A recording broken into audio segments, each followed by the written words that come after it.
Hey guys, I am back and I'm here to talk about Christian romances. So I've read 3 Christian romances in the past few months. I am working on a 4th. So I always knew they were a thing. As a romance reader, I always knew they were a thing. And I have read other Christian romances back in my day, when I was a teenager, when I was a child. I just finished the Felix Ever After video where I was lamenting being an adult, so just don't mind me. I'm going through a lot of things right now, okay guys? Just going through a lot.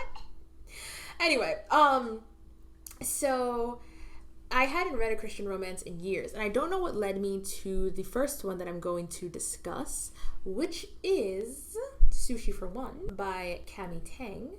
But I found it, I read it, I was very tickled by it, and I remember I had read a few romances that week, and I was going to call it 3 romances in as many days or something clever like that, and then I never did. So here you are, 3 romances in as many months, perhaps. Lex Sakai's family is big, nosy, and marriage-minded.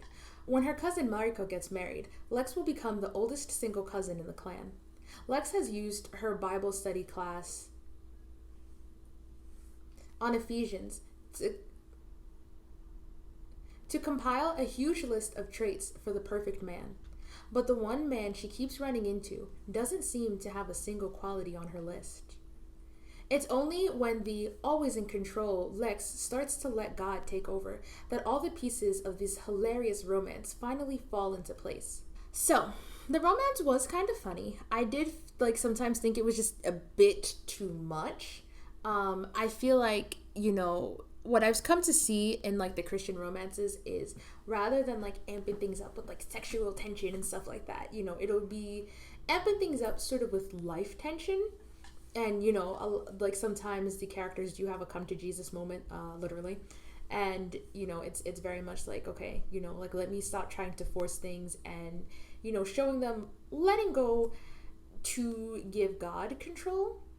And it's very interesting. It's a very, interesting, I guess, way to go about things. Some of the authors I've seen have been a little bit more heavy-handed in their preaching and their message. I do feel like this one struck a good balance, and it was entertaining, like I said, but I felt it's been a few months since I've read it, and it's not sticking in my head as well as other books, but there are a few random kind of Bible jokes that made me laugh, I remember, or Bible-related jokes, so Lex is small-chested, and one of her cousins is a 34C, and she goes, "Get thee behind me, 34C," and I thought that was funny.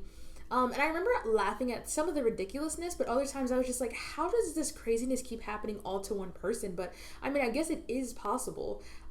Just some of the situations that she lands herself in. And I feel like it is the author sort of emphasizing, letting God into your life. And I thought she did do it in a humorous way. But at the same time, I was just okay, this is a bit too much. Ultimately, though, I really did enjoy this one. I also enjoyed sort of seeing the clash between Christianized Lex and her other 3 cousins and her non-Christian family. I don't recall what they were, and I don't want to get it wrong. She is Chinese and Japanese American. And it's a lot of family on both sides. There's a meddling grandmother who does a little bit too much, and actually I really do appreciate whenever Lex kind of stands up to her, but it's crazy how the family continues to flock around grandma. But what can I say? I would recommend, but of the romances I read, the Christian romances I read, it's probably not my favorite, but I did want to mention it. Alright, next up we have Sandwich with a Side of Romance, Sandwich number 1, by Krista Phillips. She moved to Sandwich, Illinois in search of a new life, but ended up in a giant pickle. Sandwich represents hope for 20-year-old Maddie Buckner and Kyle. The 11-year-old brother Maddie wants to spring out of the foster care system. I just added a bunch of extra words. Maddie wants to spring out of foster care. Then she loses her new job after less than a day. It's all Reuben the jerk's fault, and she's determined to make him right the wrong. He does so, reluctantly, by giving her a job at his restaurant, the Sandwich Emporium. Then crazy things start happening at the restaurant, and Kyle's foster parents apply to adopt him. To stop it all, Maddie must learn the art of humbling herself and accepting the help God has arranged, risking her heart to Reuben in the process. And she'd rather eat 1,000,000 corned beef on rye sandwiches than do that. So, I liked this book better than Sushi for One. I think I resonated with it a little bit more in terms of, not necessarily the specific hardships Maddie went through, but I think that, while Lex did have a lot of issues, it still felt kind of light. Like, it felt more rom-com-y, which isn't a problem. I do like rom-com, and maybe it's also like the distance that it's been since I've read this book, since I read Sushi for One versus, Sandwich, which I read a few days ago. But yeah, I also really liked that Maddie was an actual strong character. I've seen a few of those lately. She wasn't just like weak as soon as the guy came around, and she had a hard life, and it made a lot of sense why she's uncomfortable around men. And I thought it was great that the author didn't just change that. Like, Ruben wasn't automatically like this amazing person. And I think that the characterization was great. I think something else that I related to with Maddie is that people keep offering her kindness and charity and stuff like that. And, she's like, who are these people? And sometimes I felt like the author's emphasis, like, she's from the mean streets of Chicago. Sometimes it felt a little like, hey, remember, she's this tough gal, where she could have, like, shown it a bit more, I guess. But yeah, I really resonated with Maddie's like complete just like skepticism. I liked that she was like a newly minted Christian, and she was like finding herself, and that she went through struggles, that she had, things. And so did Lex, actually. Like, they both had a lot going on when they were younger. It was also cool with Maddie being close to my age. She's 20, I'm 24. Oh my gosh, I'm 24. And just how much she went through, how much she worked through. And it was awesome seeing her develop, grow, heal, make friends. So I thought this was a wholesome book, not for the Christianness, but because of the small town aspect. But yeah, I thought this one was really cool and really good. And I feel like it's like a romance that I would recommend from the Christian genre. And finally, we have A Marriage in Middlebury by Anita Higman. What happens when the matchmaker finds a match for herself? Charlotte Rose Hill has been serving up country delicacies, uniquely blended teas, and matchmaking advice for her quirky but beloved customers for more than 10 years. But for her, marriage seems like an elusive butterfly, always out of reach. At 18, Charlotte fell in love with a young man, Sam Wilder, but his family convinced her to walk away from their relationship. She did, and then became engaged to another man, who later died before they were married. Now, more than a decade later, Charlotte finds that she still has feelings for her first love. Initially thrilled to learn that Sam has come home to Middlebury, Texas, Charlotte is devastated to learn that he's brought someone with him, his fiancée. But all is not lost when the townfolk decide to get involved. Will Charlotte and Sam find their way back to each other?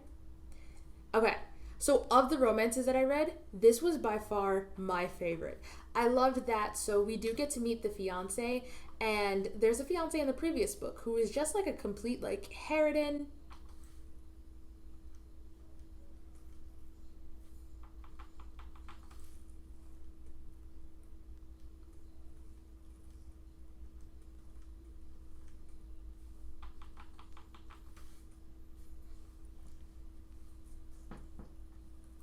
Define harridan.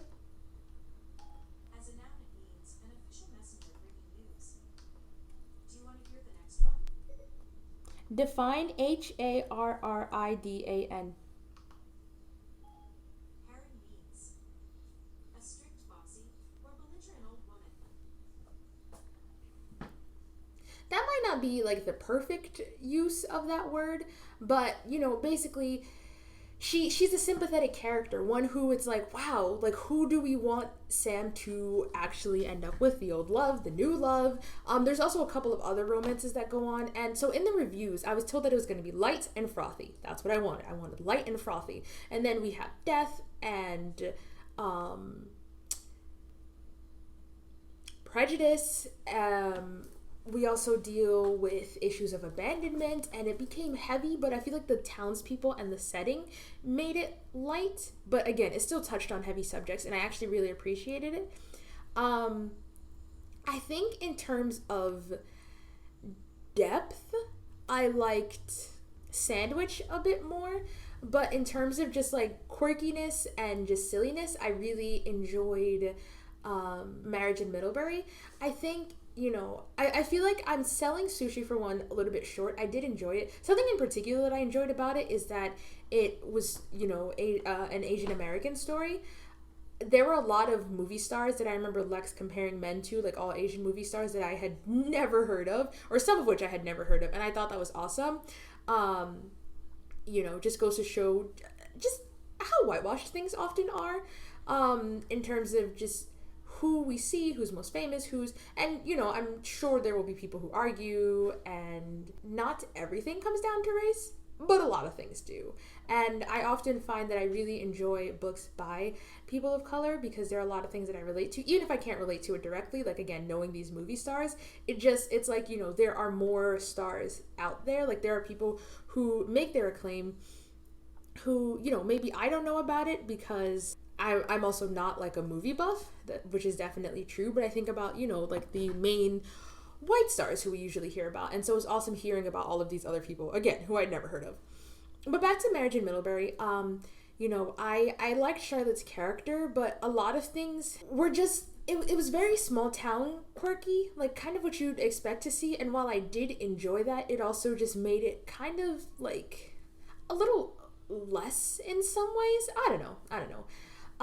There were about 3 romances going on, and there were a bunch of different narrative perspectives that we got to see, so I thought that was awesome. There's an atheist and a Jew, and so it was colorful in religious perspective, so I thought that was fun, and sort of the things that the atheist brings up, and knowing that this is a Christian romance, I think that the author did a good job of sort of, blending things in, rather than like in Sandwich, where there are literal sermons, and I didn't have a problem with that, but just a little thing that I noted.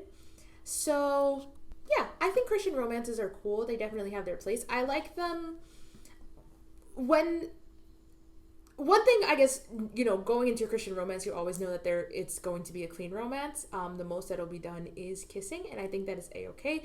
I just hope that the storyline isn't filled with sort of like kind of things that stretch beyond belief a little bit for the sake of, I guess, keeping tension up. I'm not sure if that makes sense.